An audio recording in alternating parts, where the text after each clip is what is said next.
Hello guys, চলে আসলাম ছাদ বাগানে। সেই যে বলছিলাম টব নিয়ে আসবো, তখন আপনাদেরকে শেয়ার করব।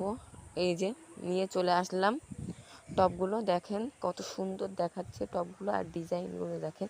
ডিজাইনগুলো একটা দুটো নিয়ে আসতে ভেঙে গিয়েছে একটু। আমার ছাদ বাগানে দেখেছেন একটা টব আছে, একটা টবও নেই। এই 4টে টবে আমি গোলাপ গাছগুলো লাগাবো, তাই জন্য নিয়ে আসা। আর 10 টাকা থেকে শুরু টব, 100 টাকা পর্যন্ত টব আছে। আর এছাড়া আরেকটু বড় ছিল, ওইগুলো মাত্র 60 টাকা করে। এইগুলো আমার এই 4টে নিয়েছে 160 টাকা। আর আমার ভিডিও যদি আপনাদের ভালো লাগে, অবশ্যই একটা লাইক, একটা সাবস্ক্রাইব করবেন। আমি সেদিনকে গোলাপ গাছ এই টবগুলোই পুঁতবো, এখন আপনাদের সঙ্গে আবারও শেয়ার করব। আর টবগুলো কেমন হয়েছে একটু কমেন্টে করবেন।